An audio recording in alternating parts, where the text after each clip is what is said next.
Hoy miércoles 15 de mayo de 2024, en la jornada de la tarde-noche, llegamos a la sesión número 35 de conocimiento de la Constitución Política de Colombia, agradeciéndole nuevamente al señor coronel Diego León Caicedo Muñoz, oficial de la Reserva Policial Colombiana y abogado constitucionalista, quien nos ha venido ilustrando durante todas las jornadas anteriores sobre el conocimiento de la Constitución, la estructura del Estado y muchos de los procedimientos que hay de acuerdo con la ley colombiana para hacer los ajustes, los cambios o definitivamente para que la Constitución quede como está en algunos aspectos.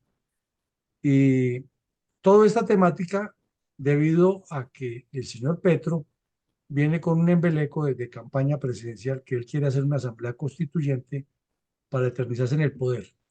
Pues mi coronel Caicedo, usted nos ha venido ambientando, dando a conocer todo este contenido académico y este contenido jurídico y hemos aprendido muchísimo, pero todavía nos falta también mucho por aprender. Así es de que el auditorio es suyo y vendrán muchas preguntas, como siempre, que usted tan amablemente nos contesta para ayudarnos a salir del desconocimiento que tenemos de la Carta Política Fundamental de nuestro país. Adelante, mi coronel Caicedo. Bueno, mi coronel, muchísimas gracias y muchas gracias a la ingeniera Rosita por su presentación y, por supuesto, muchas gracias a todas las personas que se encuentran presentes en el auditorio virtual de la Fundación Excelencia, Liderazgo y Transformación y también para los que se encuentran siguiéndonos por Facebook. Como lo dice mi coronel, estamos haciendo un análisis muy somero de lo que es la Constitución política. Puede decirse que para aprendices de Constitución, pero es la norma fundamental que tiene toda nación, toda sociedad y por lo tanto, como lo dice el mismo artículo 41, es una obligación del Estado proceder a impartir orientación sobre Constitución Política de Colombia y por supuesto que se necesitan algunos ajustes de forma, más no de fondo de la Constitución, porque es una Constitución excelente que fue admirada por muchos años por países latinoamericanos y fue motivo de emulación por parte de algunos de ellos y de otros países. Y por lo tanto, tenemos una constitución fuerte con un sistema de pesos y contrapesos para que no se centralice el poder en un solo órgano y en este caso, como tenemos un régimen presidencial en el presidente de la República. Por supuesto que más adelante, después de que termine todo este sistema de polarización en que estamos, se pueden ir haciendo ajustes para que el tema de la democracia se fortalezca y pero sobre todo para eliminar uno de los malos hábitos que hemos tenido desde la época de la colonia, como es el tema de la corrupción a través de un proceso. Pues bien, siguiendo ese análisis, nosotros vamos a continuar con el título número 8, que es el de la rama judicial. No obstante, quiero recordar que entre las partes que hemos evacuado está el preámbulo, los principios constitucionales, que son los primeros 10 artículos, luego la parte dogmática, que corresponde a los derechos de primera, segunda y tercera generación, denominados en la Constitución como derechos fundamentales, derechos económicos, sociales, culturales, derechos del medio ambiente, los medios de protección que traen esos derechos y viene aparte bien interesante e importante en la Constitución, que es un preámbulo a lo que es la estructura del Estado. Y en ese orden ya evacuamos la primera, que fue la rama legislativa, luego la rama ejecutiva la semana pasada y hoy vamos a hacer un análisis de la rama judicial. Nosotros dentro de este título octavo tenemos los siguientes capítulos. El capítulo de las disposiciones generales, que corresponde al número 1, el capítulo 2 de la jurisdicción ordinaria, el capítulo 3 de la jurisdicción contencioso-administrativa, y aquí viene un capítulo anexo al 3, que es un acto legislativo de origen de este gobierno, obviamente, mediante un proceso de acto legislativo en el Congreso de la República, que es de la jurisdicción agraria, el capítulo cuarto, que es de la jurisdicción constitucional, capítulo quinto de las jurisdicciones especiales, el capítulo sexto de la Fiscalía General de la Nación y el capítulo séptimo, Gobierno y Administración de la Rama Judicial. En ese orden de ideas, empecemos con nuestro primer capítulo. Y en este primer capítulo, que es el de las disposiciones generales, nosotros tenemos aspectos muy importantes, como el primero: la Administración de Justicia es función pública, sus decisiones son independientes. Y es función pública porque los que hacen parte de este órgano judicial, pues son funcionarios públicos que lo cobijan, digamos, esas restricciones que tienen como funcionarios públicos en el artículo sexto de la Constitución Política de Colombia, en donde dice que son responsables también por acción y por omisión. Y aquí nosotros tenemos una gran responsabilidad de los funcionarios judiciales en la parte de la acción y la omisión, porque son los que profieren fallos y sentencias judiciales. Entonces, hace parte de esa función pública. Y las decisiones son autónomas e independientes, como lo dice el artículo 113 de la Constitución Política de Colombia, muy independiente de los otros órganos del poder público, como son la rama legislativa, la rama ejecutiva y los organismos de control. Las actuaciones serán públicas y permanentes con las excepciones que establezca la ley, y en ellas prevalecerá el derecho sustancial. Entonces, públicas porque los fallos y las sentencias que se profieren dentro del órgano judicial pues son proferidas a través de actos públicos en ocasiones, en muchos años anteriores, cuando no existía la tecnología, pues en edicto y se colocaba en las paredes, y obviamente se continúa haciendo en los espacios de los juzgados, se coloca al frente de fallos y sentencias, pero hoy en día con la tecnología se utiliza el Internet, donde uno le puede hacer seguimiento como persona involucrada dentro de un proceso a lo que se sigue en un juzgado, en un tribunal, inclusive dentro de la misma Fiscalía General de la Nación. Y ellos prevalecerá el derecho sustancial. ¿A qué se refiere el derecho sustancial? Se refiere al código que establece las conductas que de una u otra manera se consideran en contra de esa disposición general de convivencia pacífica. Y si nosotros hablamos, por ejemplo, de actos penales, estamos hablando de conductas punitivas. Entonces tenemos un código penal en donde establece cuáles son las conductas que se consideran punitivas en ese orden de ideas. Y lo mismo si vamos a los otros escenarios en donde tiene que ver el órgano judicial en aspectos de demandas contra el Estado, en lo que tiene que ver con el contencioso administrativo también, o las diferentes jurisdicciones civil, agraria, etcétera, etcétera. Y obviamente, por supuesto, que eso va muy de la mano con la parte procedimental. Entonces, parte sustancial, sustantiva y parte procedimental que también está enmarcado dentro de un contexto legislativo.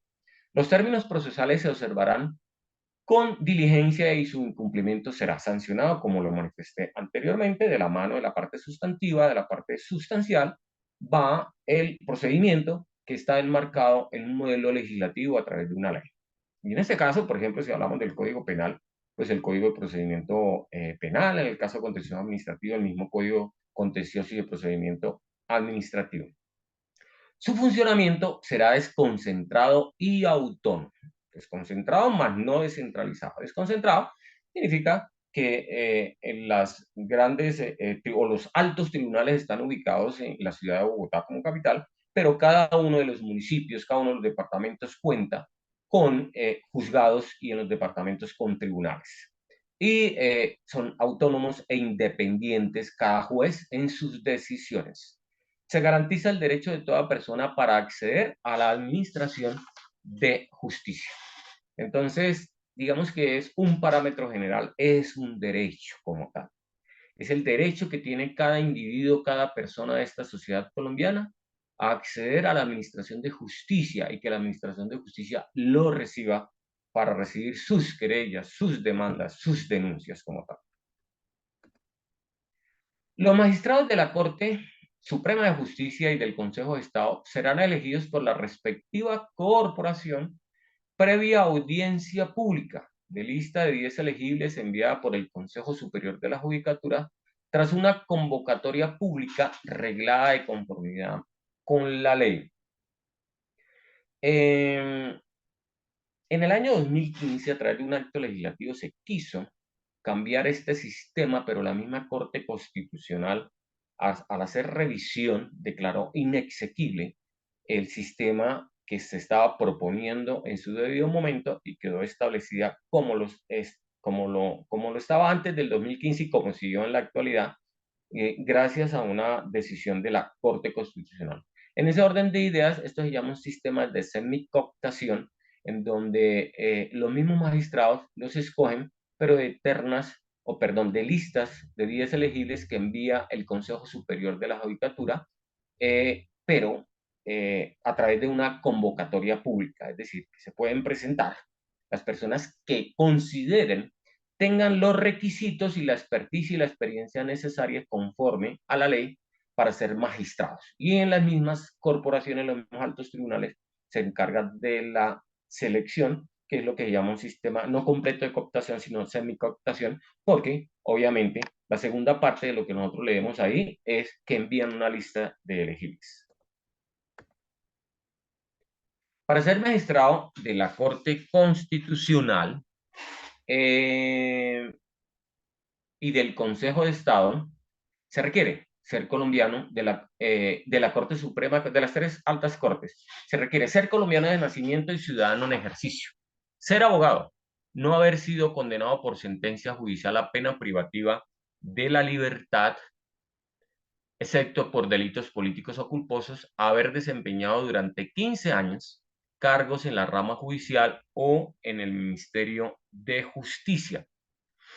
Entonces, digamos que la exigencia es bastante alta para llegar a estas corporaciones. No obstante, de vez en cuando, reuniendo, digamos, estos requisitos, no se deja de mezclar a uno que otro político, obviamente, con el lleno de los requisitos previos, pero la mayoría de las personas que se encuentran en los altos tribunales, digamos que cumplen unos requisitos exigidos por ley, por constitución en este caso, y también por la ley, y son muy profesionales en el momento de tomar decisiones. Sin embargo, como lo manifiesto, no falta en que se mezcle el político dentro de este estamento de las altas cortes. Los magistrados de la Corte Constitucional, de la Corte Suprema de Justicia y del Consejo de Estado serán elegidos para un periodo de 8 años. No podrán ser reelegidos y permanecerán en el ejercicio de sus cargos mientras observen buena conducta, tengan rendimiento satisfactorio y no hayan llegado a edad de retiro forzoso.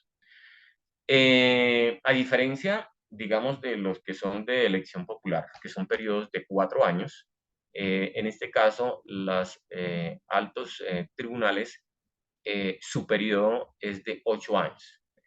Tenemos países que inclusive son muchísimo más, tenemos inclusive países como Estados Unidos, que el nombramiento de estas personas está hasta que cumplen su retiro forzoso, como en los altos tribunales de Estados Unidos y en algunos países europeos. O sea, ellos califican y le dan mucha preponderancia e importancia a la experiencia, pues diferente aquí en Colombia, ¿no? Siguiente. Bueno, entramos al capítulo 2 de la jurisdicción ordinaria. La jurisdicción ordinaria es la que dirime los conflictos entre los particulares, en las diferentes áreas y ramas que tiene el derecho en esta jurisdicción ordinaria, entre las cuales se contemplan el penal, el civil, el comercial, y digamos que dentro de lo civil se contemplan muchísimas áreas que no están contempladas específicamente, pero lo conocen los jueces civiles. También tenemos la rama del derecho laboral, etcétera, etcétera. Entonces, cuando se presentan conflictos entre los particulares, le corresponde a la jurisdicción ordinaria conocer de estos casos a través de un proceso. El máximo tribunal de esta jurisdicción ordinaria es la Corte Suprema de Justicia, el cual está compuesto por 23 magistrados. Está dividido por salas y esas salas comprenden la sala plena, la sala de gobierno, la sala de casación civil y la sala de casación penal. Tiene unas salas especiales y eso teniendo en cuenta, digamos, el mismo acto legislativo del 2015 que crea la segunda instancia para los famosos aforados. Porque si ustedes bien recuerdan, antes de esa fecha, muchos preferían renunciar al foro especial para irse a esa jurisdicción netamente ordinaria y no especial para los aforados porque tenían segunda instancia. Entonces aquí se crea la sala de instrucción penal, la sala de especial de primera instancia, con el fin de que se evacúe esa parte importante del artículo 29 de la Constitución Política del debido proceso y de la segunda instancia. Siguiendo con la jurisdicción ordinaria, ¿cuáles son las atribuciones de la Corte Suprema de Justicia? Entonces, actuar como tribunal de casación. Entonces, para los abogados que están aquí presentes y para los que no son abogados, es un recurso extraordinario que tienen los ciudadanos para que el alto tribunal le revise su sentencia proferida en los juzgados, pero reuniendo unos requisitos especiales. Entonces, esa es la última instancia en el área de la jurisdicción ordinaria, la casación. Conocer del derecho de impugnación y el recurso de apelación en materia penal. Juzgar al presidente de la República o quien haga sus veces y a los altos funcionarios de que trata el artículo 174. Nosotros, si ubicamos el artículo 174,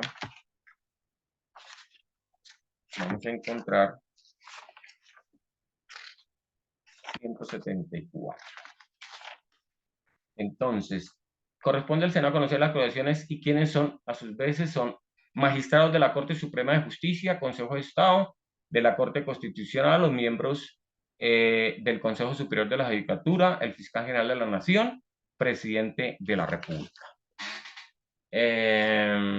Investigar y juzgar a miembros del Congreso a través de la Sala Especial de Primera Instancia, que es la que le acabo de mencionar, de la Sala Penal de la Corte Suprema de Justicia, previa acusación del Fiscal General de la Nación, del Vicefiscal General de la Nación o de sus delegados de la unidad o de fiscalía ante la Corte Suprema de Justicia o al coordinatario. Y quiero hacer énfasis que esta última parte hace parte de la modificación que se presentó en el año 2015, que entre otras cosas, muchos de sus artículos fueron declarados inexequibles, entre ellos la reforma que se iba a hacer al tema de la administración y el gobierno de la justicia. Ahora nos vamos para el capítulo 3 de la jurisdicción contencioso administrativa. ¿De qué se encarga esta jurisdicción? De dirimir los conflictos entre los particulares y el Estado. Entonces, cuando una persona tiene alguna situación muy particular con funcionarios o miembros en medio de la actividad que cumple el Estado, es la jurisdicción contenciosa administrativa la que se encarga de conocer estas situaciones mediante un proceso.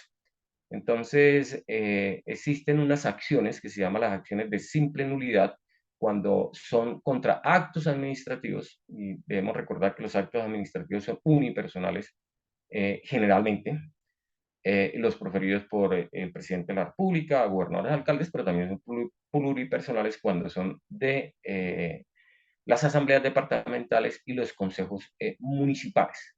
Entonces, existe esa acción de simple nulidad, que la vamos a ver más adelante, nulidad y restablecimiento del derecho cuando alguna persona, y eso ustedes, la mayoría, o algunos, la mayoría no, pero algunos de los que están acá, les tocó acudir cuando son retirados, no con los debido procedimiento, cuando vieron el debido proceso o cuando había abuso de autoridad, para que declaren nulo ese acto administrativo personal y le restablezcan el derecho y lo vuelvan a incorporar. Y otra acción como la reparación directa, cuando hay actuaciones abusivas de parte de, abusivas o de descuido de parte del Estado colombiano, en donde participan sus funcionarios. Pues bien, el máximo tribunal acá es el Consejo de Estado, que está compuesto por 31 magistrados, al igual que la Corte Suprema de Justicia se divide en salas, y está la sala plena donde están todos los consejeros, la sala contencioso administrativa compuesta por 27 magistrados, la sala de consulta y servicio civil que está compuesta por 4 magistrados y que le sirve de consulta y de apoyo al gobierno central para cuando tenga que presentar alguna propuesta de proyectos de ley y proyectos de actos legislativos, como ejemplo, ante el Congreso de la República o ante situaciones muy particulares de paso de tropas. Esta sala de consulta civil está al servicio y sus conceptos, si bien no son vinculantes, son una orientación para el primer mandatario, para el presidente de la República. En la sala de lo contencioso administrativo, esta sala se divide en secciones y esas secciones, cada una está compuesta de acuerdo con el área de conocimiento que tenga que conocer por un número de magistrados. Entonces ahí tenemos la sala civil, que hasta este momento estaba funcionando la sala civil, la sala agraria, la misma laboral, la sala todo lo que tiene que ver con las diferentes situaciones de las eh, actividades, de las diferentes acciones que interponen los ciudadanos ante el Consejo de Estado. Llámese las acciones de nulidad, simple nulidad de restablecimiento del derecho, etcétera, etcétera. Seguimos con la jurisdicción contencioso administrativa. Son atribuciones del Consejo de Estado desempeñar las funciones de Tribunal Supremo de lo Contencioso Administrativo. Conocer de las acciones de nulidad por inconstitucionalidad de los decretos dictados por el Gobierno Nacional cuya competencia no corresponda a la Corte Constitucional. Hablábamos fuera de micrófono con la ingeniera Rosita, que me preguntaba al respecto, y todo lo que tiene que ver con los actos administrativos que profiera el presidente de la República y en el entendido de que violen la ley y la Constitución, es al Consejo de Estado al que le corresponde conocer para determinar si viola la ley o viola la Constitución. Si lo viola, entonces declara nulo ese acto administrativo. Si por el contrario no lo viola como tal, el acto administrativo sigue su vigencia jurídica, sigue su vida jurídica como tal. Actuar como cuerpo supremo consultivo del gobierno en asuntos de administración, para eso está la sala de consulta civil.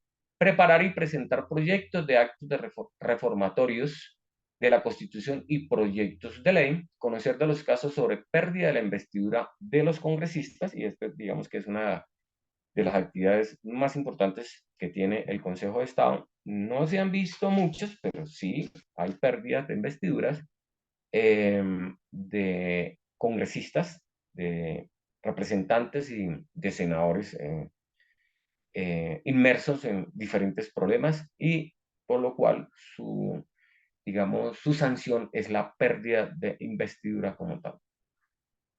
Conocer de la acción de nulidad electoral con sujeción a las reglas de competencia establecidas en la ley, que también es algo que obedece a lo nuevo a través de acto legislativo. Todo lo que tenga que ver con nulidad electoral también lo conoce el Consejo de Estado. Medios de control. Entonces, como se lo estaba mencionando anteriormente, la jurisdicción contencioso administrativa trabaja a través de lo que hoy en día, después del 2011, que es proferida la ley de Código de Contencioso y de Procedimiento Contencioso Administrativo, existen unos medios de control, digamos, a esas actividades que desarrolla el Estado. Y esos medios de control están inmersos en estas figuras que nosotros vemos acá o de estas acciones. La primera se llama la nulidad por inconstitucionalidad. Entonces, se refieren a lo que hace el Consejo de Estado con los actos administrativos que profiere el presidente de la República, solamente para ese caso. La acción de simple nulidad, que es la nulidad y lo puede hacer cualquier ciudadano, ante lo contencioso administrativo para declarar nulo un acto administrativo, no solamente del presidente, sino cualquiera de los actos administrativos proferidos por alcaldes, gobernadores, por entidades del Estado en el ámbito nacional o en el ámbito territorial. Nulidad y restablecimiento del derecho es para actos administrativos personales. para declarar nulo ese acto y restablecer el derecho. Un caso típico es el ejemplo que coloqué anteriormente, cuando una persona no es retirada dentro del contexto legal o jurídico o por abuso de autoridad, esa persona, dentro de un tiempo debidamente contemplado en el Código Contencioso Administrativo, presenta el recurso para que lo declaren, o perdón, la acción para que declaren nulo ese acto y le restablezcan sus derechos. Y dentro de esos derechos está reincorporarlo nuevamente y pagar lo que dejó de percibir.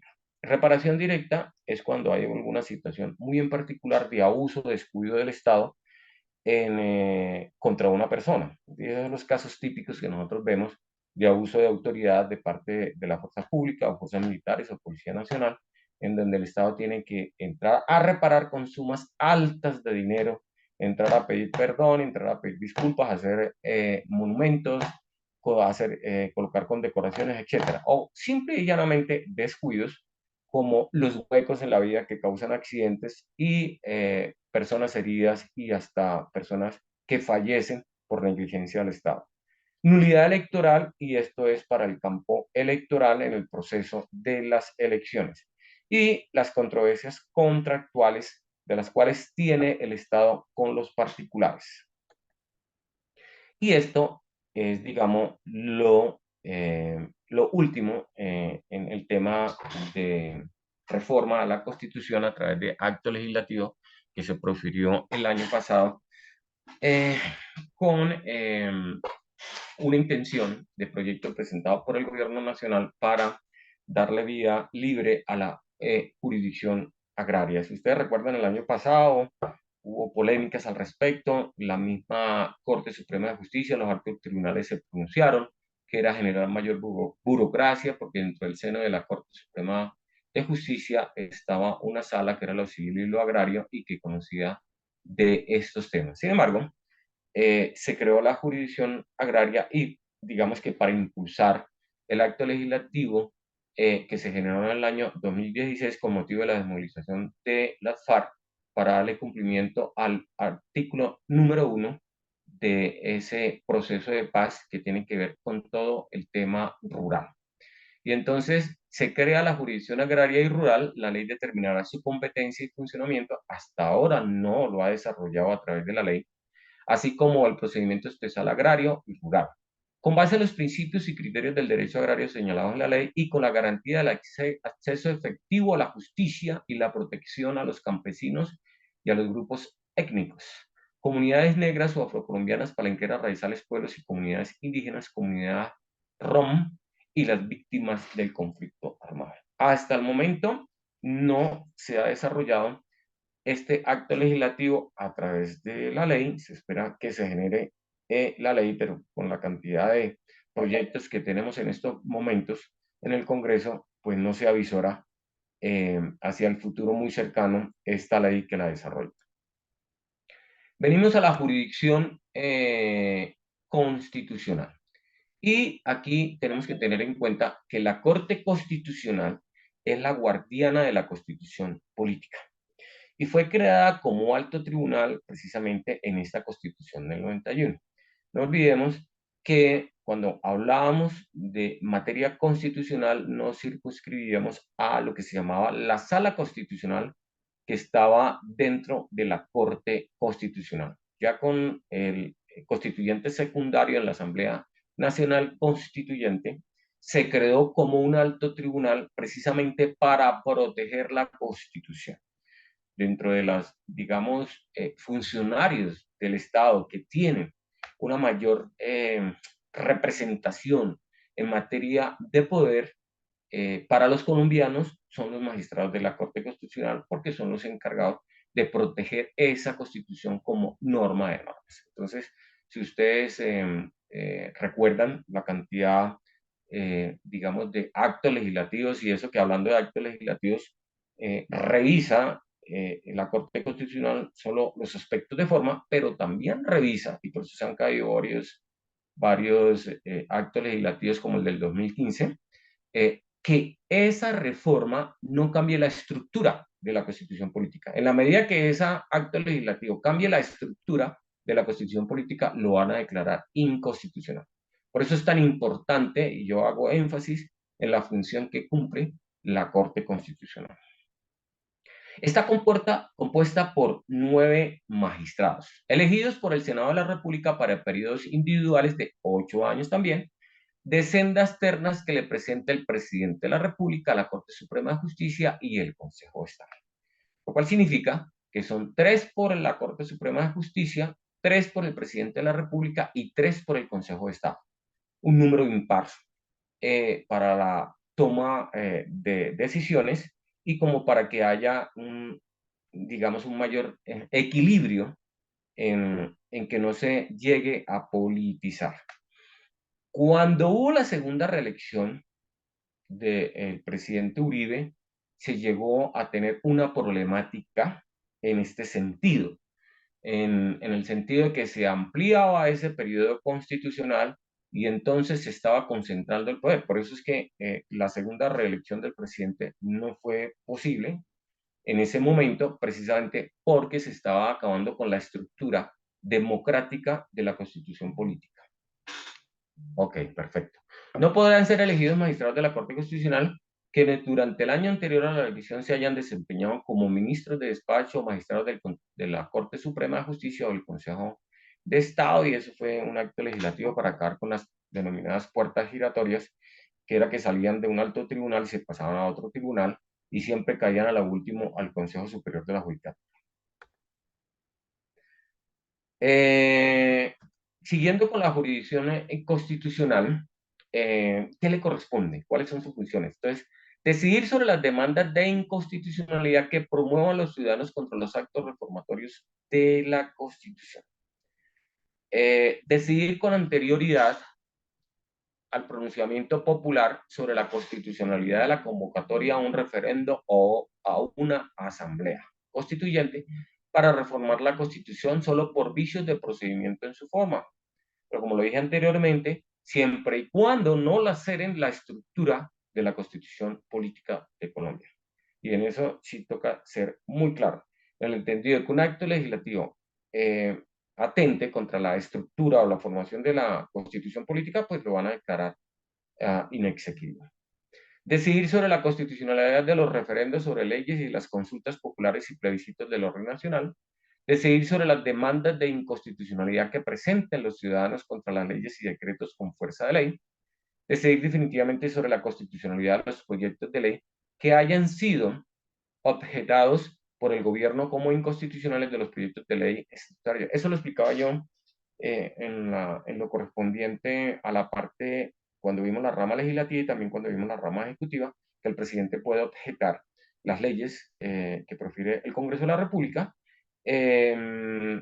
cuando él piense que amerita un arreglo, lo devuelve al Congreso de la República, pero cuando el Congreso determina de que no está ajustado a la Constitución, pues ahí es en ese momento cuando la Corte Constitucional entra a revisar. Y revisar las acciones de tutela como última instancia. Recuerdan que en alguna ocasión cuando estamos hablando de los derechos fundamentales, pero específicamente el derecho a amparo de la acción de tutela, manifestamos que aproximadamente están llegando diariamente entre 5.000 y 6.000 tutelas a la Corte Constitucional. De ellas solamente se seleccionan 10 de manera aleatoria. Para fijar jurisprudencia en materia de derechos humanos.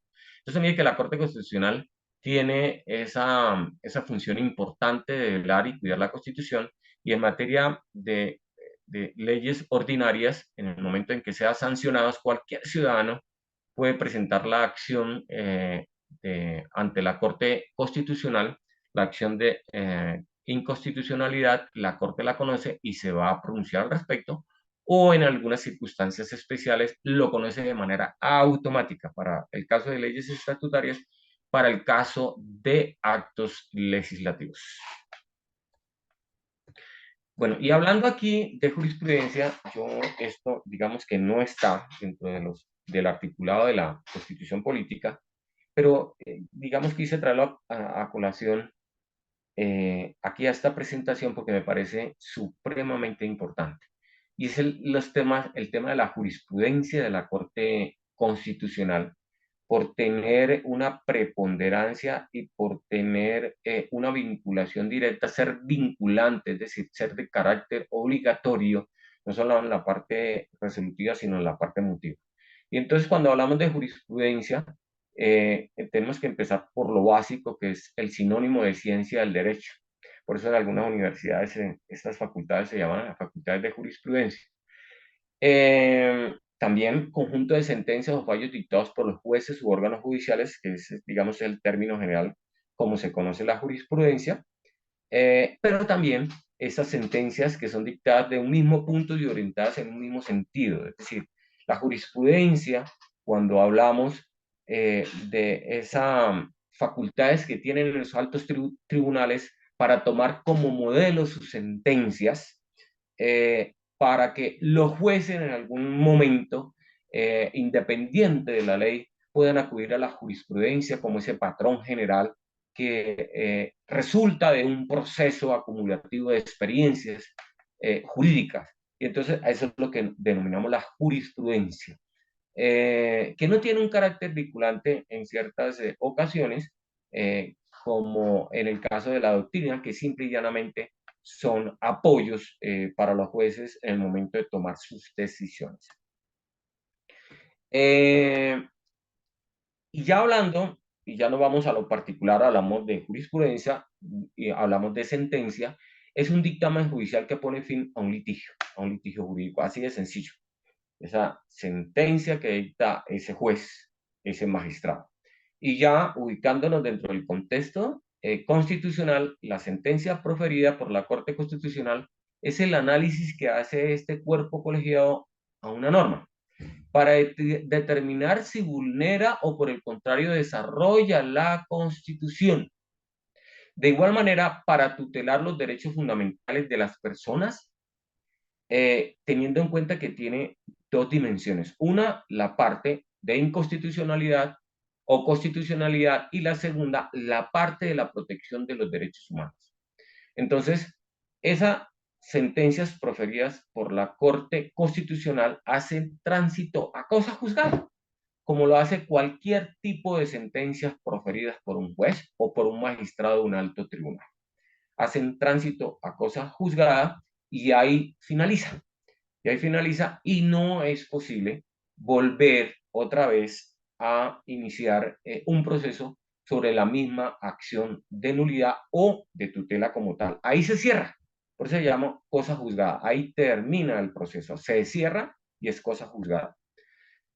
Por eso, dentro de la sentencias de la Corte Constitucional tenemos tres clases. La más mencionada es la sentencia C.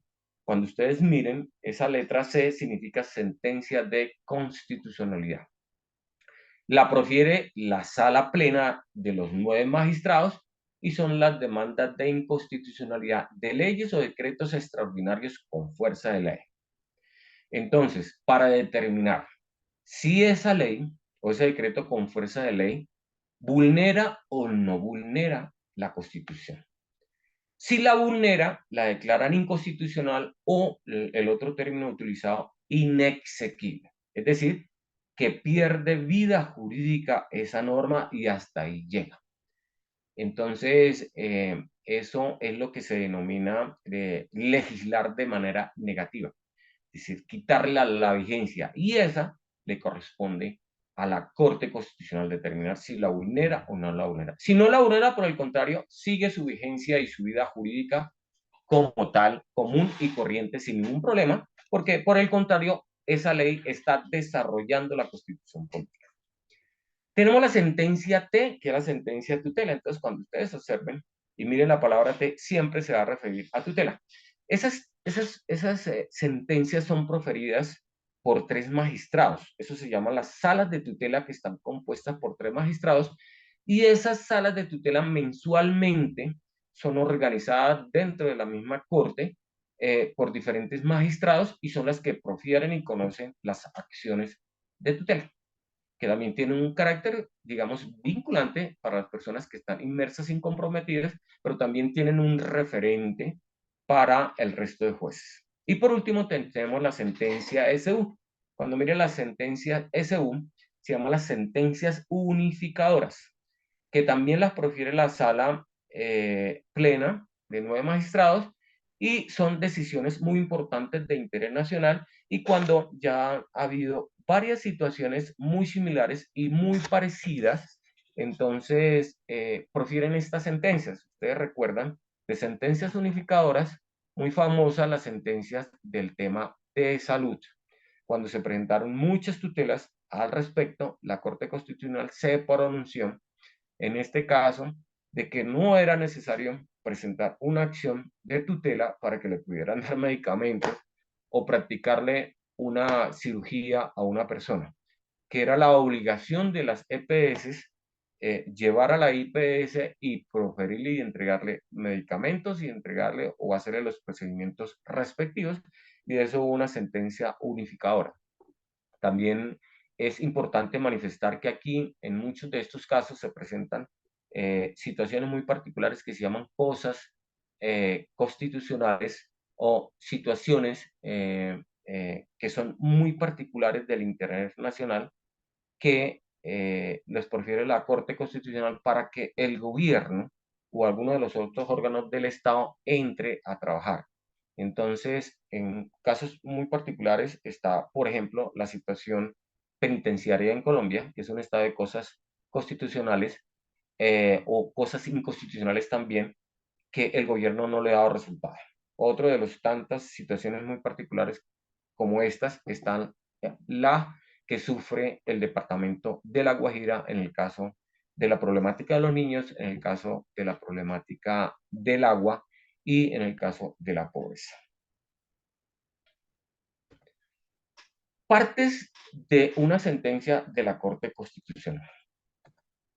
Yo lo traigo acá porque me parece supremamente importante, porque debemos acordarnos de que la Corte Constitucional, en su modelo que tiene de legislar negativamente, le puede quitar la vida jurídica a una ley, como también le puede dar continuidad. Pero en el transcurso de los años, la Corte Constitucional en ocasiones ha legislado positivamente, en razón a que el Congreso de la República ha sido negligente en proferir normas, y en ese caso le ha tocado proferir momentáneamente aspectos de legislación positiva para que los ciudadanos y los funcionarios puedan llevarlos a cabo. Un ejemplo típico que ocurrió por muchos años fue el tema del Código Nacional de Convivencia y Seguridad Ciudadana, que no fue proferido en su oportunidad, y a los funcionarios, a los policías les tocaba, digamos, hacer la vigilancia en las calles con las sentencias de la Corte Constitucional para poder proceder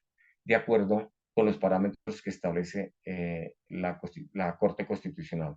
Y otro aspecto muy importante es que la Corte Constitucional también exhorta al Congreso de la República, que a veces le entra por un oído y le sale por el otro, para que legisle. Y precisamente es en estos casos cuando la Corte Constitucional entra a sentar este tipo de parámetros, en la cual por varios meses y hasta años le corresponde a los funcionarios públicos fijarse en las sentencias para poder desarrollar sus actividades como funcionarios del Estado. Una sentencia de la Corte Constitucional tiene un encabezamiento, unos antecedentes, el texto de la norma acusada, la que se viola, la demanda, que es la proferida, las intervenciones de diferentes sectores, cuando, por ejemplo, es del sector que tiene que ver con la fuerza pública, entonces siempre le piden el concepto al Ministerio de Defensa o cualquiera que sea el ministerio encargado en ese momento que tenga que ver con la ley. Obligatoriamente interviene la Procuraduría General de la Nación, y siempre va a emitir un concepto que no es vinculante, como tampoco son vinculantes las intervenciones y los conceptos que presentan las instituciones que participan. Viene una parte emotiva, que son las consideraciones y fundamentos de la Corte Constitucional. Ahí en esa parte emotiva se establece todo el engranaje para llegar a la parte resolutiva. A la parte resolutiva de la decisión de la sentencia de la Corte Constitucional. Y viene la decisión, que generalmente es donde la Corte Constitucional siempre manifiesta el mérito de lo expuesto, la Sala Plena de la Corte Constitucional, administrando justicia en nombre del pueblo colombiano y por mandato de la Constitución, resuelve. Y en esa parte resolutiva es donde se establece la inexigibilidad o exigibilidad de la norma.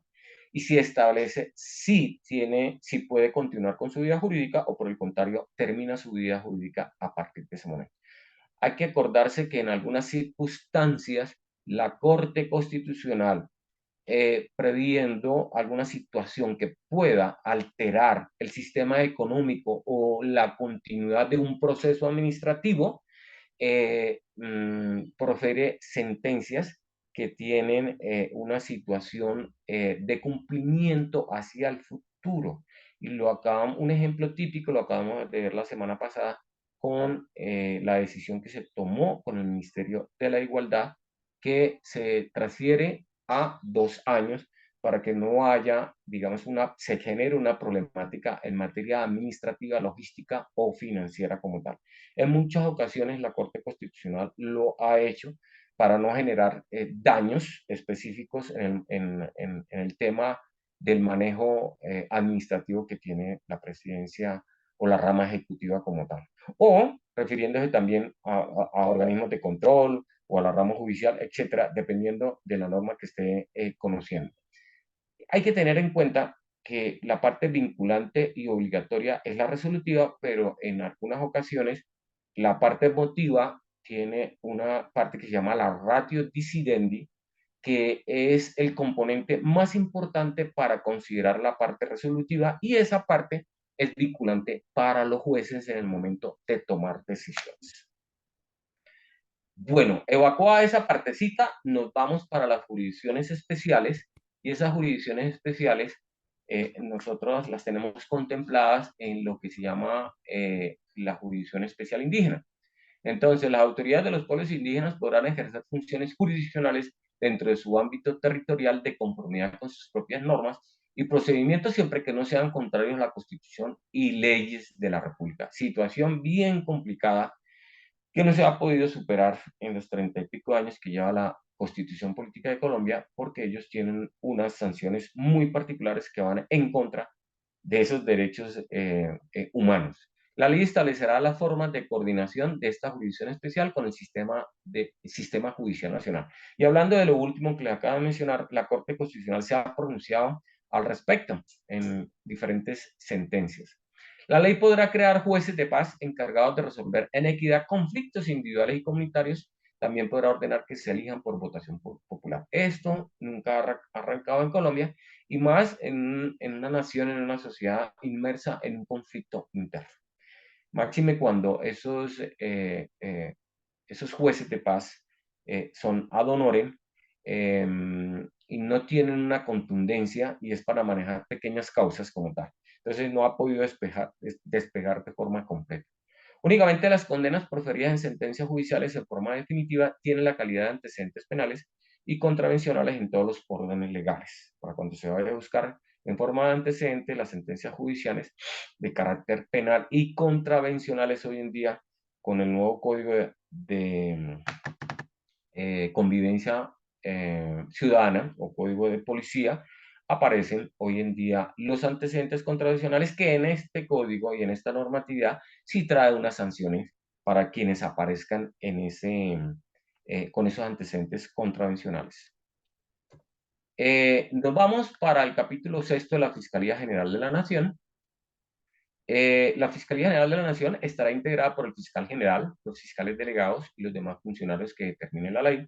El fiscal general de la Nación será elegido para un periodo de 4 años por la Corte Suprema de Justicia, de eterna enviada por el presidente de la República, y no podrá ser reelegido. Debe reunir las mismas calidades exigidas para ser magistrado de la Corte Suprema de Justicia. La Fiscalía General de la Nación forma parte de la rama judicial y tendrá autonomía administrativa y presupuestal.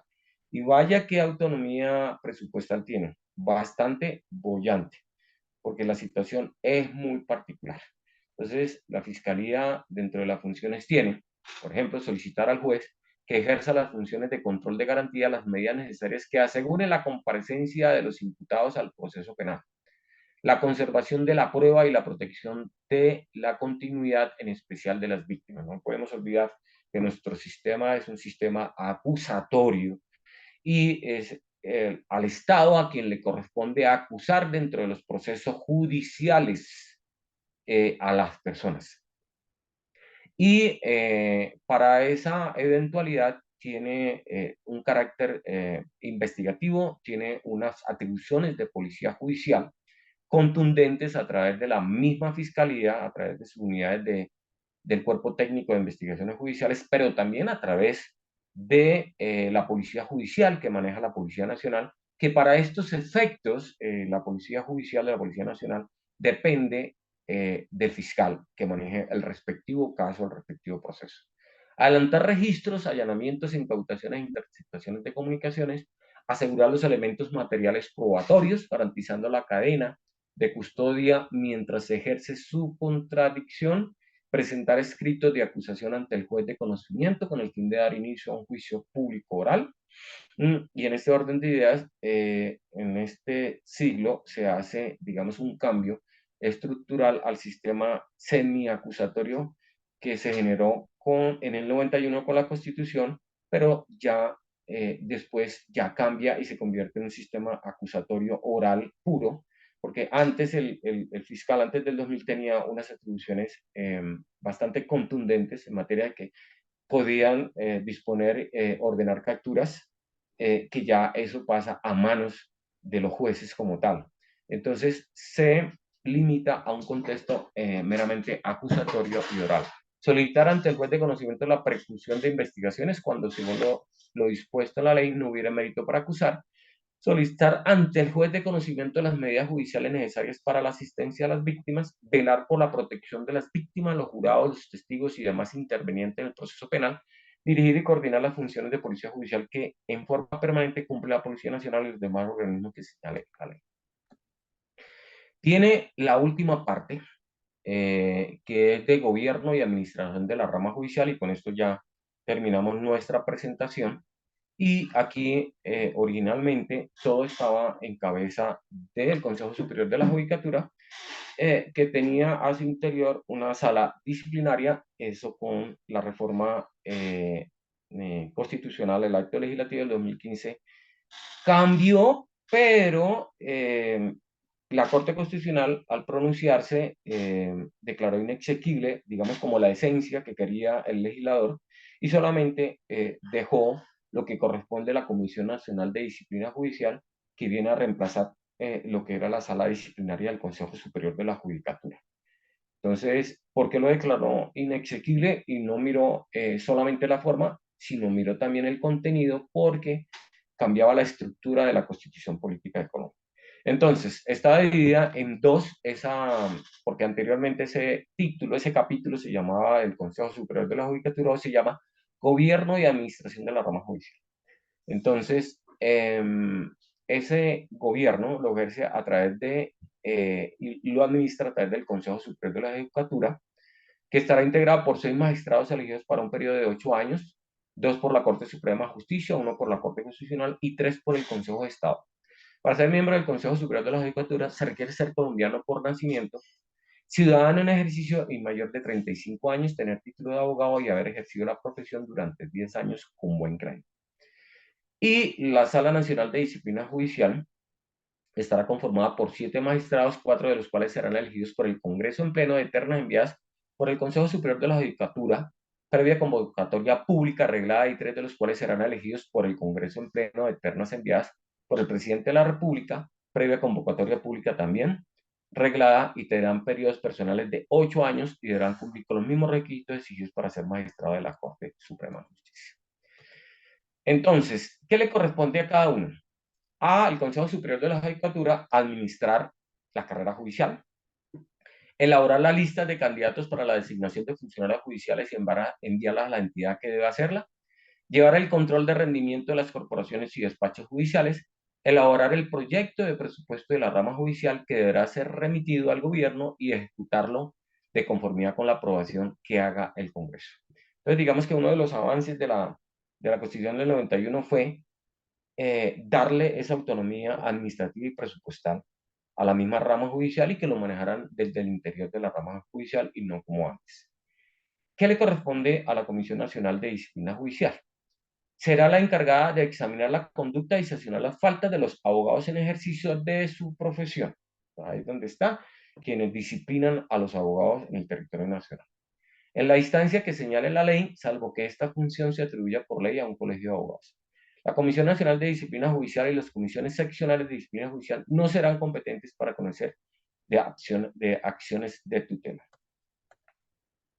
Y aquí, ya, digamos, para finalizar, les traje un resumen de lo que es la rama judicial y vemos que está contemplada en tres jurisdicciones: la jurisdicción ordinaria, la contenciosa administrativa y la constitucional. La jurisdicción ordinaria, su máximo tribunal es la Corte Suprema de Justicia y en jerarquía hacia abajo están los tribunales superiores por regiones, los departamentos, los jueces del circuito y los jueces municipales. En lo contencioso administrativo, un alto tribunal denominado Consejo de Estado, los tribunales administrativos por regiones, departamentos y los jueces administrativos y la guardiana de la Constitución Política que se regula a través del decreto 2067 del 91. Y una jurisdicción especial, que fue la que hablamos, la jurisdicción indígena y los jueces de paz, con una ley estatutaria de la justicia, que era la 270 de 1996 y la 1285 del 2009.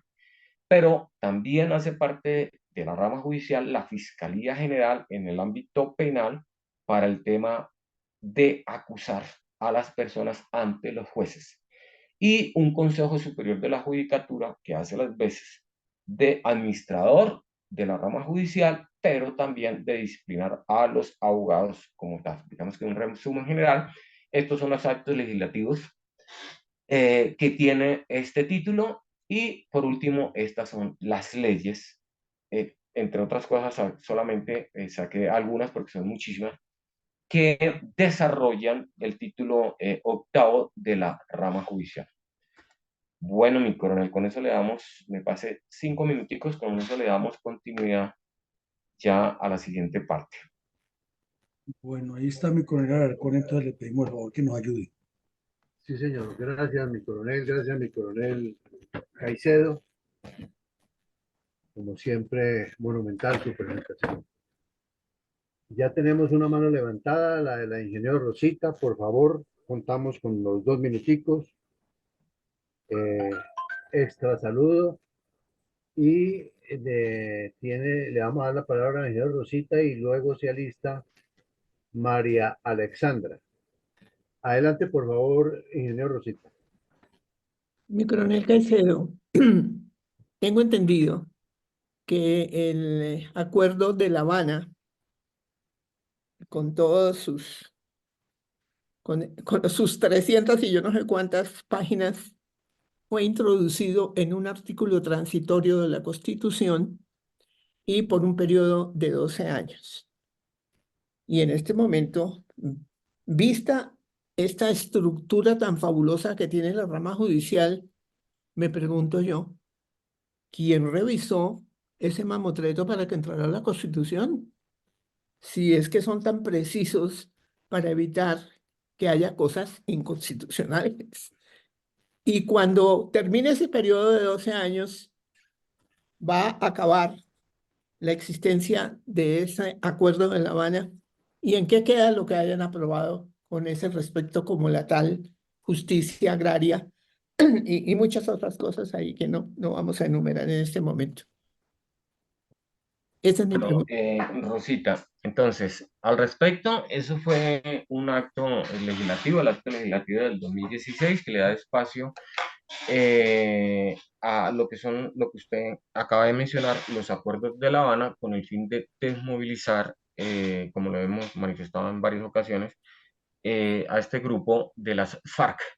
Y con motivo de este proceso, en su debido momento, inclusive, hay situaciones muy particulares y especiales que aceleran los procedimientos legislativos en el Congreso, lo denominado como fast track, para Ajá. poder sacar adelante los acuerdos que se llevaron en La Habana con el fin de de proceder a la desmovilización del grupo en su momento más grande que había en Colombia y el que llevaba más tiempo en su accionar terrorista en Colombia. La Corte Constitucional, por supuesto, que fue la encargada de revisarlo, que fue de dar el visto bueno con el fin de proceder a el tema de lo que se denominó en su momento una paz estable y duradera, como lo denominó el presidente de turno en su momento, para poder conllevar y contribuir al tema del proceso de paz. Dentro de los procesos u acuerdos que hay de desmovilizaciones de grupos alrededor del mundo, siempre hay una justicia especial, que es una justicia que es momentánea, que se salen de las características que tiene la jurisdicción o la justicia ordinarias y por obvias razones, porque es un acuerdo, es una desmovilización mediante un acuerdo y no es una rendición como tal.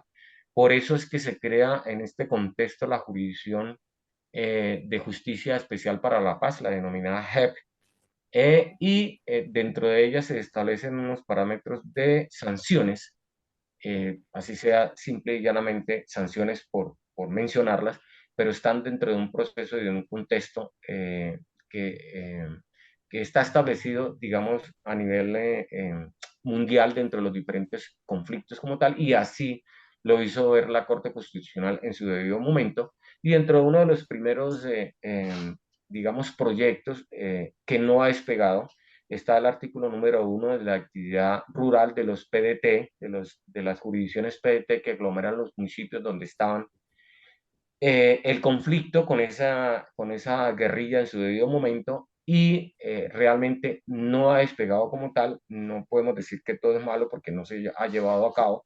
Y realmente uno de los puntos bien importantes es la presencia del Estado y no lo hemos llevado a cabo. Y la presencia del Estado no solamente con fuerza pública, sino con las diferentes entidades del Estado para que las personas puedan satisfacer sus necesidades y así de ese modo, digamos, acabar con el conflicto y con la violencia y con la delincuencia. Entonces, presencia del Ministerio de Salud a través de hospitales, carreteras veredales, de carreteras terciarias, de actividad del agro, de potencializar el agro, digamos, para ir disminuyendo el tema de lo que es el narcotráfico, eso no ha despegado como tal.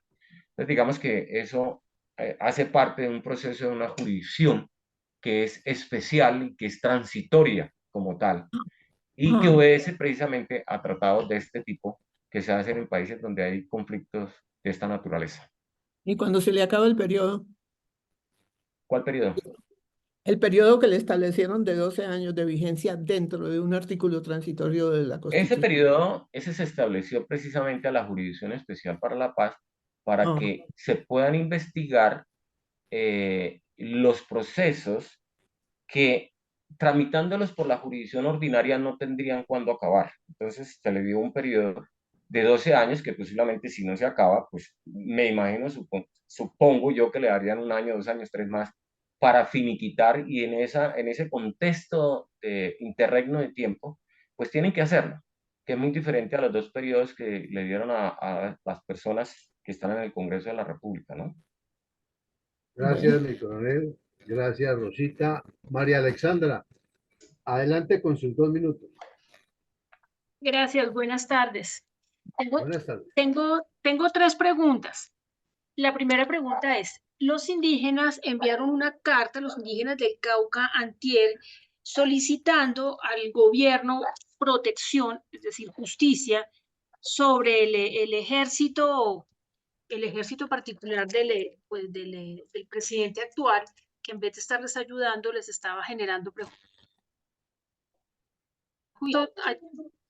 Lo mencionaron los noticieros, dijeron que lo habían radicado, pero al parecer eso va para cualquier parte menos para el Consejo de la Judicatura, como estaban exponiendo. ¿Qué pasa con un tipo de solicitud? No es personal, no es de una persona, sino de toda una comunidad indígena. ¿Qué sucedería con esa carta y cómo se le puede dar justicia a toda una población indígena? Esa es la primera pregunta. La segunda pregunta es... Perdón, María Alessandra, ¿Me concreta mejor esa pregunta? Esa primera Sí, pregunta de la... ¿qué pasa ¿Sí? con esa carta? ¿Para dónde va? Los indígenas, al parecer, pues no la llevaron por la vía directa, sino que sencillamente la radicaron ante el Congreso. Pero si eso está radicado ante el Congreso, pues pierde todo su valor. ¿Qué dice la carta? Permítame y discúlpame porque no tengo referenciación sobre la carta. No sé qué dice la carta. Si salió ayer, Una no sé. carta en la que los indígenas del Cauca solicitan protección al gobierno, al Estado, sobre un ejército que trabaja, les ofreció inicialmente ayuda, que es el ejército que mencionas, que se me olvidó el nombre, el presidente que él maneja, les ofreció ayuda, pero Pero, resulta a ver, es un ejército diferente a nuestro ejército sí, colombiano. es un ejército que no es el ejército nacional, es un ejército paralelo, pues no sé pues, cómo es que lo llama el presidente, primera línea, pero tiene otro nombre, él le ha dado otro nombre en La sus... Guardia Indígena, que es la que siempre ha No, funcionado. no es la Guardia Indígena, es otro ejército que el presidente ha mencionado en sus discursos. Y eso salió en las noticias antier. Y los indígenas cansados de la situación con este ejército que lo que ha hecho es más presionarlos, amenazarlos, hay unas personas desaparecidas, entonces están solicitando justicia. Pero al parecer esa carta no la supieron redireccionar porque pues pareciera que fuera y hubiera quedado ahí. Habría que revisar noticias del pues RCN y Caracol que mencionaron eso antier.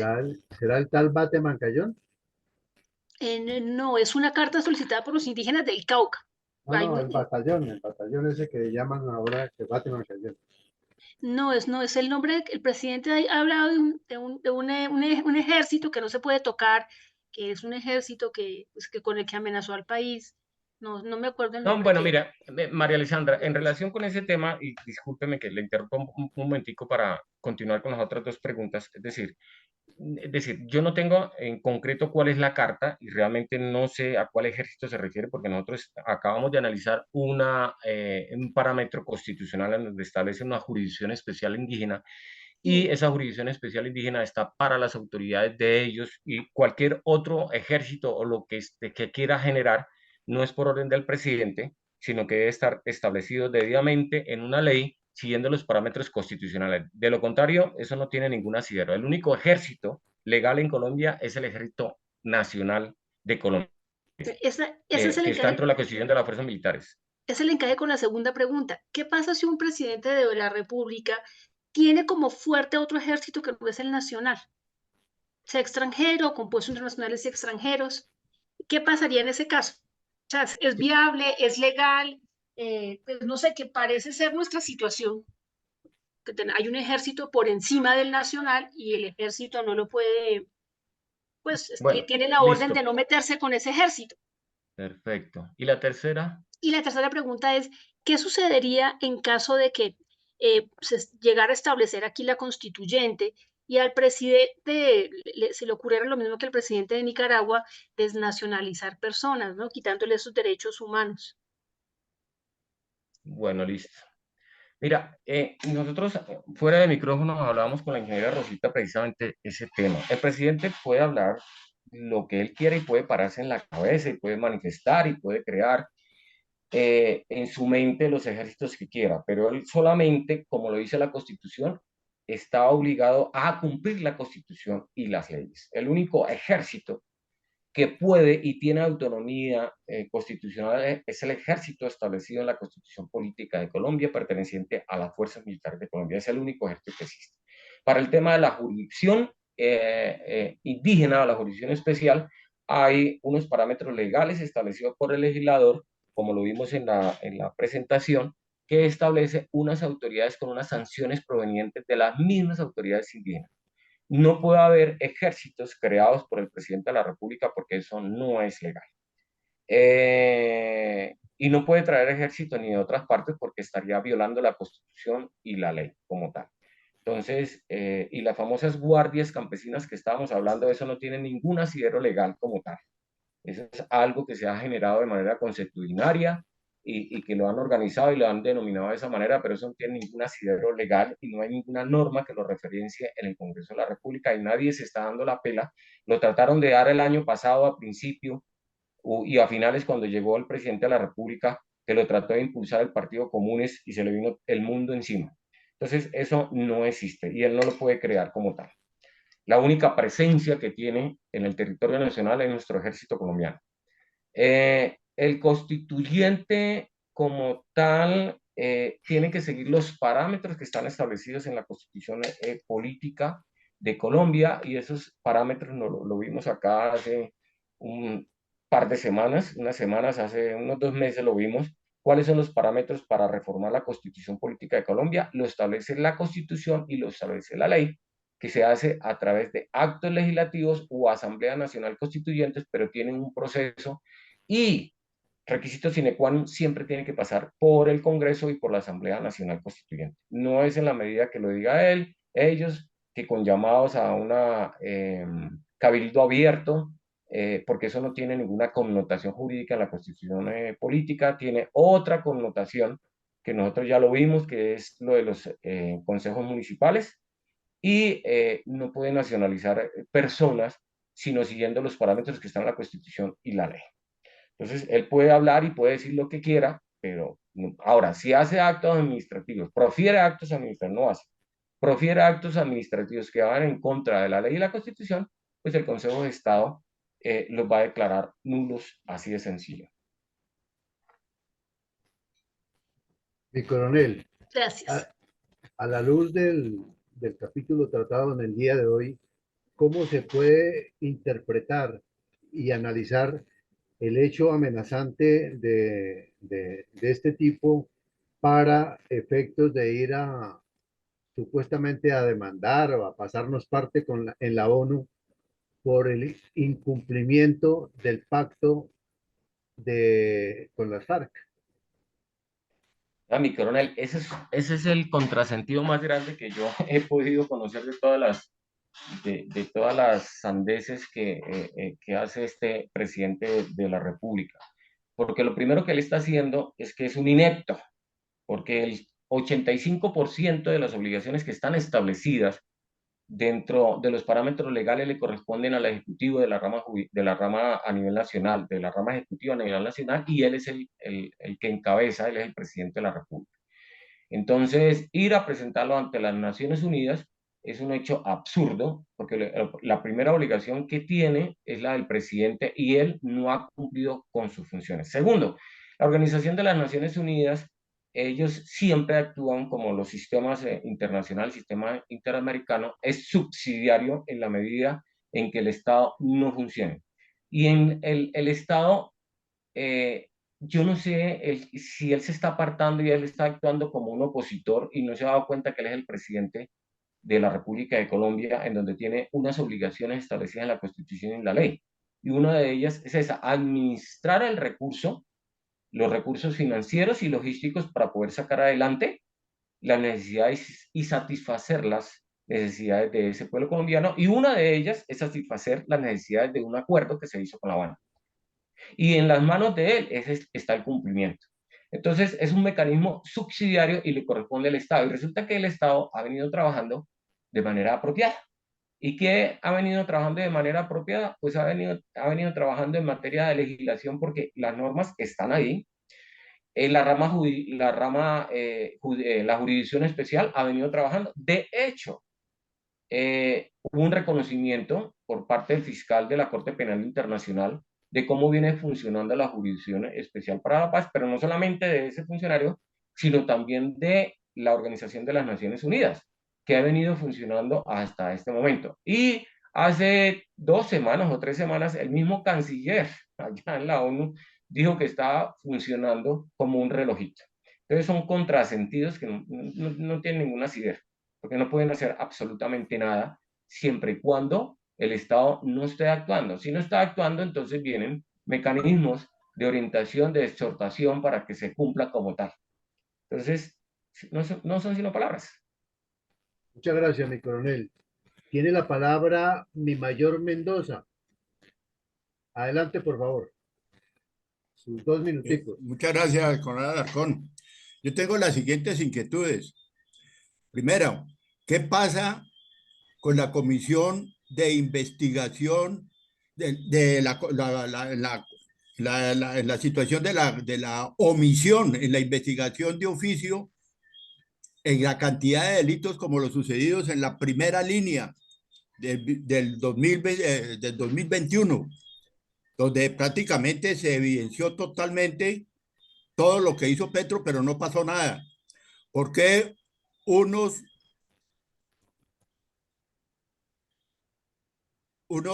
procesos son resueltos con inmediatez y otros se demoran y demoran hasta que prescriben por vencimiento de términos? ¿Qué pasa con las demandas de recusación a los magistrados y a los congresistas que son afines o en oposición del gobierno de turno? Y la otra es con respecto a la JEP, que ordena a la Fiscalía borrar todos los antecedentes, a la Fiscalía y otros borrar todos los antecedentes de las FARC. Esas son las inquietudes, mi coronel, gracias. Mi coronel, ¿me aclara los antecedentes de quién? ¿La última? Con los antecedentes de los integrantes de las FARC, que sacó una resolución la semana pasada o una orden diciendo que debían borrarse todos los antecedentes criminales de los integrantes de las FARC. Bueno, empiezo por la última. No hay que olvidar de que los que se sometieron al proceso de desmovilización y acuerdo entre esa guerrilla y el Estado colombiano están circunscritos en una jurisdicción especial. Entonces, quien conoce esa jurisdicción especial por creación a través de la Constitución Política mediante acto legislativo de la Jurisdicción Especial para la Paz, la JEP. Y ellos tienen la autonomía y la potestad para conocer, y por eso se sale del seno de la jurisdicción ordinaria, el conocimiento de los delitos que hayan cometido como tal dentro del periodo que ellos estuvieron al margen de la ley. Entonces, eso lo está conociendo la Jurisdicción Especial para la Paz. Y dentro de esa jurisdicción hay unas sanciones, y unas sanciones que corresponden máximo a 8 años, siempre y cuando digan la verdad. Que haya justicia y reparación, que es cosa difícil de que se haga, porque la justicia y paz, que fue la de los paramilitares, nunca le dio cumplimiento a este parámetro como tal. Entonces, y si ellos son renuentes como tal, pues entonces ahí sí la jurisdicción ordinaria entrará a continuar con el proceso y iniciarán. Previamente a eso, la Jurisdicción Especial para la Paz tiene un procedimiento hasta 20 años, 30 años para aquellas personas que no quieran colaborar, y si no, está la jurisdicción ordinaria para continuar con esos procesos. Lo que pasa es que los procesos son cuantiosos. Segundo, lo que usted me decía, las recusaciones, pues no sé, se refiere a las recusaciones contra, digamos, algunos magistrados. No sé si está refiriendo especialmente al caso del Consejo Nacional Electoral, que estaban recusando al magistrado. Mi coronel Villamarín me recuerda al que es del Centro Democrático. Bueno, ahí está Benjamín Ortiz, que entre otras cosas estudió conmigo. ¿Ah? Al magistrado Prada. Al magistrado Prada. Benjamín Ortiz, que entre otras cosas fue compañero mío de universidad, y lo están recusando que por ser del Centro Democrático, que por haber hablado del presidente, pero es que es de lógica.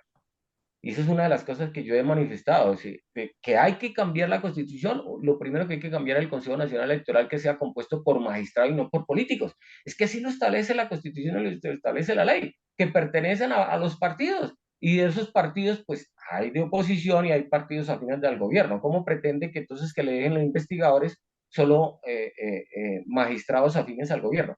Eso no tiene lógica. Entre otras cosas, eso del sistema que nosotros tenemos es otra situación que nosotros tenemos que cambiar, que se surgió hace unos años atrás, que entonces en el seno del Congreso de la República se dividieron en tres áreas: los gobiernistas, los opositores y los independientes.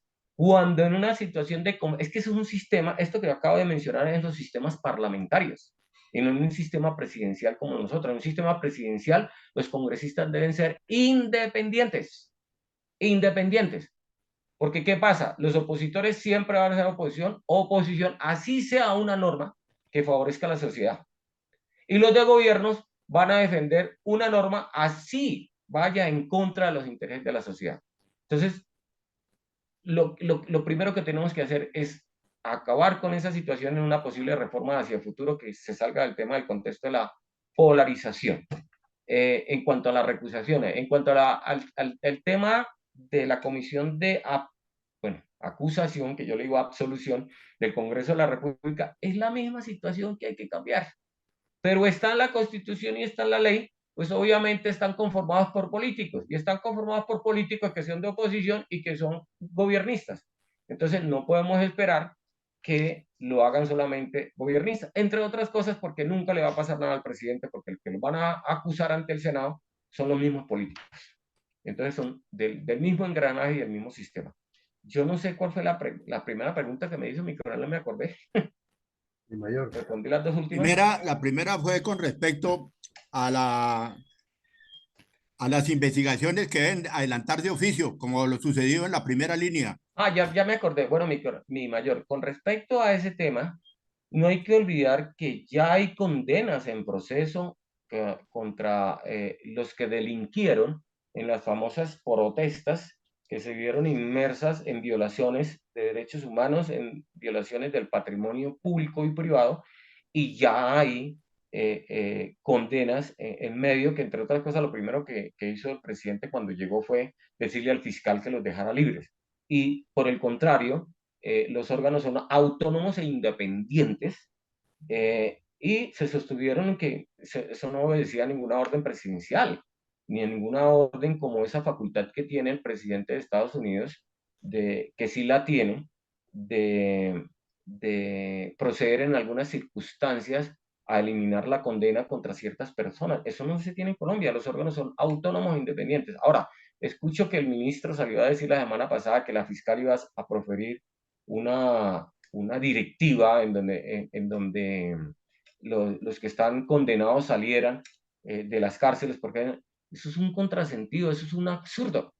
Eso no es nada. ¿Quién dijo que la fiscalía tenía esas atribuciones? Nada, no la tienen. Si los jueces ya profirieron una sentencia condenatoria, ya está.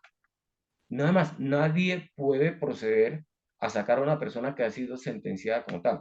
Entonces, en ese orden de ideas, hay muchas ya condenas mi mayor al respecto.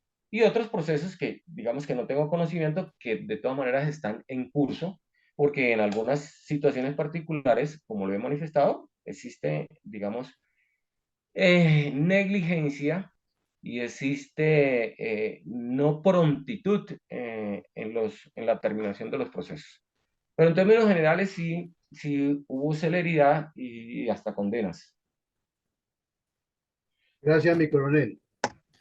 Tenemos una intervención cortica de Facebook Live. Voy a permitir leerla, mi coronel. Álvaro Pinilla dice que lo que estaba preguntando Alexandra se trata de la Guardia Indígena. Segundo, pregunta si se configura una traición a la patria lo de Petro.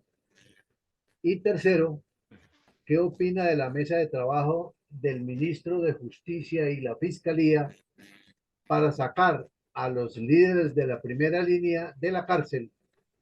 ¿No debe haber una independencia entre estos estamentos?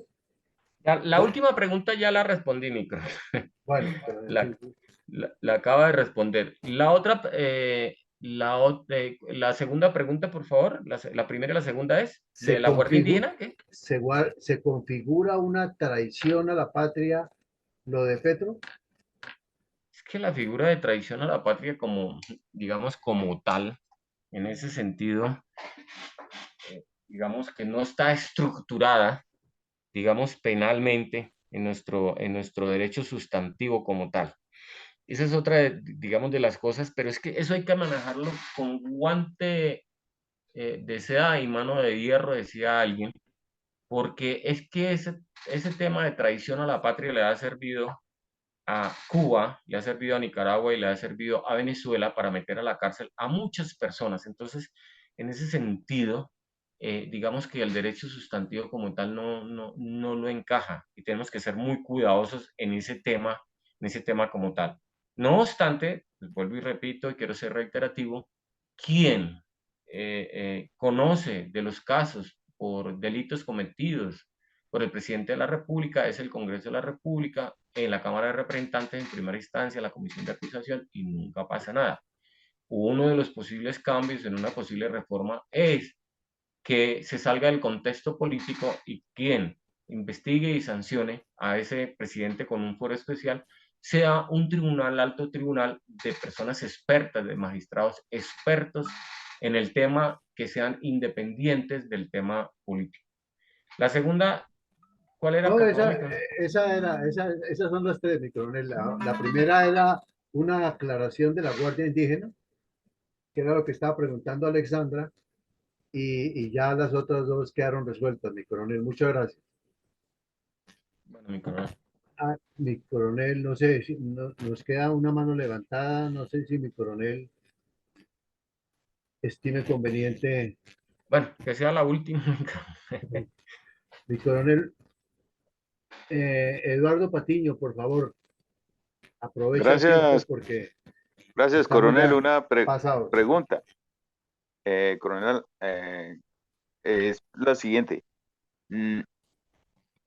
Es que uno ve por experiencia histórica que en muchos casos, pues sin llegar a generalizar, muchos magistrados de las cortes, ya sea de justicia o la constitucional, tienen una parcialización desde el punto de vista político o desde el punto de vista ideológico. Entonces eso hace que se pierda la imparcialidad en la investigación de los procesos que están llevando a cabo, como por ejemplo lo que había pasado en el juicio que se le iba a hacer a Álvaro Uribe Vélez durante el gobierno de Iván Duque, y se descubrieron que había muchas, no irregularidades, pero sí había unas tendencias de varios magistrados de la Corte Constitucional hacia un partido político opuesto al centro democrático. Entonces no había como imparcialidad en el proceso, y eso fue denunciado por varios medios de información como RCN. Entonces eso pues impidió que la Corte Constitucional Eduardo, lo investigara, y más bien el expresidente Uribe decidió pues renunciar a su cargo como senador y Eduardo, no tenemos tiempo. acogerse a la justicia ordinaria. Entonces mi pregunta es, ¿no será mejor que así como a los militares se les prohíbe el derecho al voto, no será mejor que también a los jueces y magistrados se les prohíba el derecho al voto para que haya más imparcialidad? Es que, o sea, ese nivel de comparación no podemos llegar. Es decir, en términos generales, en teoría, el magistrado tiene que actuar de manera imparcial, sin sesgos políticos. Pero en el fondo, si nosotros vamos a ver, no hay que olvidar, por ejemplo, que entre los magistrados de la Corte Constitucional hay 3 que proponen el presidente de la República, que tiene que tener unas características y unos requisitos especiales, como la experiencia en tiempo, como la profesión, etcétera, etcétera. No obstante, pues como son elegidos por el presidente de la República, cuando caen en la Corte Constitucional temas que están relacionados, en muchas ocasiones se ha mirado alguno de ese tipo de sesgos como tal. Entonces, precisamente, por eso hay un sistema de elección de la Corte Constitucional que obedece a esas sendas ternas que en primera instancia son de la misma Corte Suprema de Justicia y del mismo Consejo de Estado, para que haya ecuanimidad en ese sentido. Pero sí tiene toda la razón, en algunas circunstancias se ha visto. Ahora, nos remontamos al tema de la Corte Suprema de Justicia, en la cual sí existe, y por ahí lo mencionaba mi mayor Mendoza, el tema de las recusaciones. Cuando ellos ven que están inmiscuidos en un tema de manera directa o indirecta, lo primero que deben declararse es impedido para que nombren un conjuez, para que este conjuez de manera independiente conozca tal situación. Eso es un tema que obedece, Eduardo, a muchísimos años que se ha venido presentando, y posiblemente, digamos, más adelante se podrían, digamos, generar en alguna reforma, pero no ahorita dentro de este contexto polarizado, en el tema de los magistrados, de darle también una total independencia. Pero de ahí a decir que no tengan o que hacerle una jurisdicción especial, que no tengan derecho al voto, que no tengan derecho a votar, eso no lo hay en ninguna democracia, Eduardo. Eh, entonces, y no creo que se pueda aplicar acá. No obstante, digamos, no es el parámetro general. O sea, sí hay, pero no es el parámetro general. Correcto, gracias, Gracias, mi coronel, muy amable. coronel. Muchas gracias. Lamentablemente, mi coronel Caicedo tiene un compromiso, ya está retardado. Entonces le pido el favor a mi coronel Pachón y a mi coronel Carvajal de que me dejen sus preguntas en el chat y con mucho gusto yo se las llevo a mi coronel Caicedo para que nos las resuelva y se las respondemos por ese mismo medio. Muchas gracias, mi coronel Caicedo, muchas gracias. Usted está ocupado. Virgen Santísima, por favor, le vamos a dar la palabra a mi coronel Villamarín para el cierre, para las conclusiones y la bendición por el día de hoy. Adelante, por favor, mi coronel Villamarín. Bueno, muchas gracias, mi coronel. Entonces, más bien les pedimos que, además de dejarla escrita, es que en la próxima sesión, antes de iniciar, mi coronel Caicedo nos ayude resolviendo las dos preguntas a mi coronel Carvajal y a mi coronel Pachón. Y así avanzamos.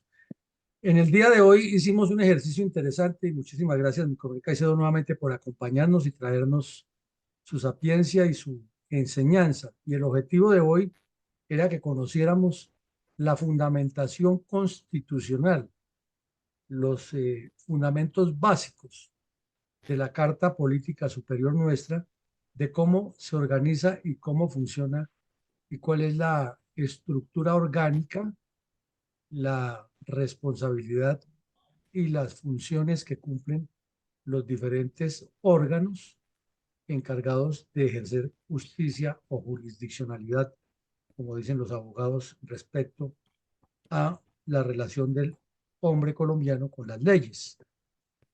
Pues nos hizo mi coronel Caicedo un recorrido muy amplio por las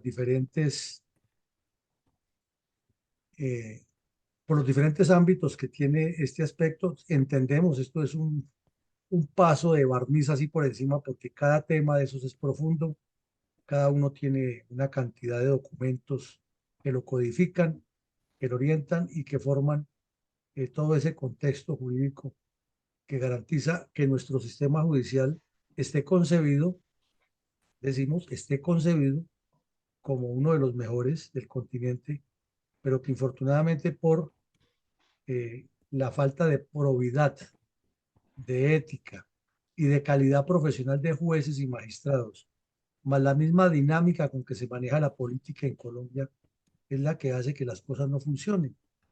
Y en nuestro país, que históricamente ha sido dado a amnistías, a indultos, a rebajas de penas, a la visita del Papa, a la visita de no sé quién, al año del jubileo, al año de... Pues todo eso incide en que la justicia se afecte y no funcione. Y hemos sido testigos y por eso las preocupaciones de algunas de las personas que asisten aquí, porque además la desinformación es grande, mi colega Caicedo. Usted como abogado constitucionalista lo sabe y como abogado en general lo sabe que los colombianos somos prácticamente iletrados en términos reales de leyes, pero somos uno de los países más leguleyos del mundo, contrasentido increíble. Entonces, en conjunto de todo lo que usted nos deja, mi coronel Caicedo, hoy, mirando de manera general todo ese panorama y sumando una pregunta con la otra, es que el sistema de pesos y contrapesos de la Constitución colombiana, específicamente en este campo de la rama judicial, lo que requiere es fortalecimiento tanto de la estructura, de la arquitectura orgánica, como de las personas que manejan esos asuntos, de los magistrados que dirigen, de los que producen las sentencias, del enriquecimiento permanente de los funcionarios judiciales para que no prevariquen y cometan insensateces, porque pues puede haber una norma muy bien elaborada, pero si quien la debe aplicar no la aplica bien o fuera de eso la interpreta a su manera y tuerce cualquier fallo, pues vienen las demandas y al final el que sale perdiendo es el Estado colombiano.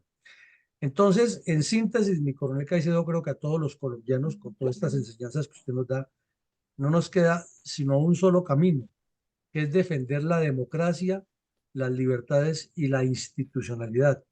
Y esto que usted está haciendo de manera tan concienzuda y tan colaborativa con nuestra fundación, se lo valoramos muchísimo y lo agradecemos porque son documentos fílmicos que quedan para que las personas que quieran enriquecerse en este campo entren y vean y que escuchen las preguntas que hacen quienes no son ni abogados ni conocedores del tema, pero que tienen preocupaciones y al fin y al cabo sus respuestas, que es donde está la sapiencia a partir de la jurisprudencia y de la misma hermenéutica jurídica, es la que nos ayuda a todos a dar luz. Así es, mi coronel Caicedo, que muchísimas gracias. Como siempre, le dejamos que haga usted la despedida y que nos diga para cuándo nos puede seguir ilustrando la próxima semana, abusando de su buena voluntad. Adelante, mi coronel Caicedo.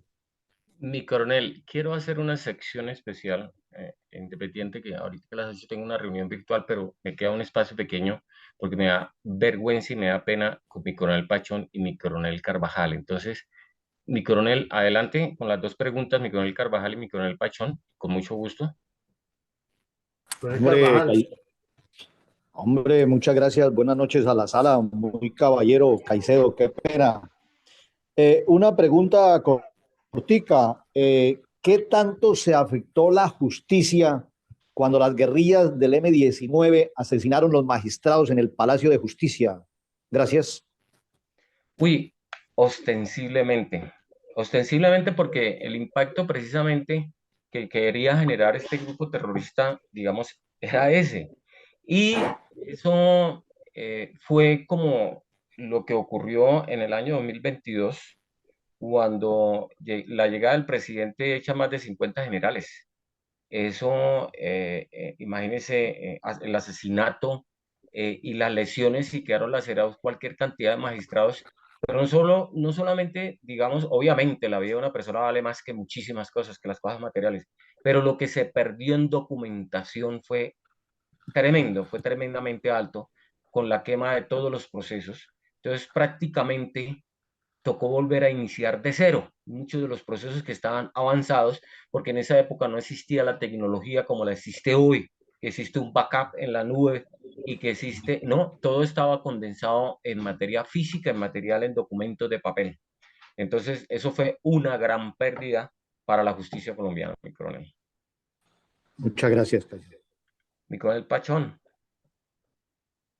Maestro Diego León, muchas gracias por esa información tan clara, porque el tema es muy amplio. Solamente quería dejar la inquietud en el sentido de que me parece que no es conveniente que la justicia esté prácticamente muy fraccionada, en el sentido de que cuando un aforado está siendo investigado, en el caso de los señores miembros del Congreso, renuncian para que esos procesos pasen a la Fiscalía. Me parece que una de las reformas que en el futuro debe tomarse es en ese sentido.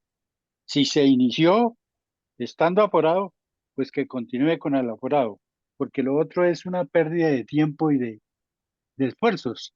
El caso de cuando las personas están uno aforado y otro no, y tengan que dividir esos procesos, me parece que tampoco es conveniente para el rendimiento de la justicia.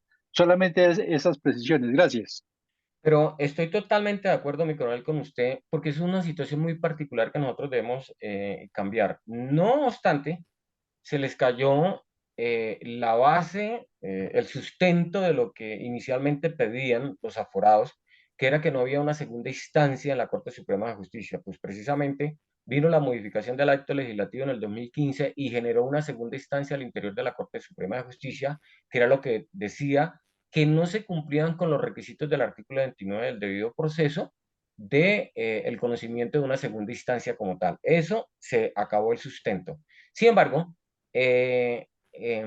por situaciones de cambios momentáneos, obligan a iniciar procesos en otras instancias. Y coloco el ejemplo de Armando Benedetti, que con el nombramiento que le hicieron en el último, tocó volver a pasar de conocimiento a otra instancia por el cambio de cargo que él había tenido. Y eso sí, mi coronel, estoy totalmente de acuerdo, son uno de los ajustes que se tiene que hacer. Entonces, mire que sí son ajustes que hay que hacerles a la Constitución Política de Colombia, pero una vez salgamos de este tema de la polarización. El tema de los aforados, hay muchas situaciones particulares que a nosotros nos corresponde generar cambios. Uno es precisamente el tema del Consejo Nacional Electoral, que sean por magistrados. El segundo, que al presidente de la República y altos dignatarios sea un alto tribunal con personas independientes al tema político que los juzguen, y así sucesivamente una serie de situaciones que se deben cambiar, como el que acabamos de hablar. Es correcto, mi coronel.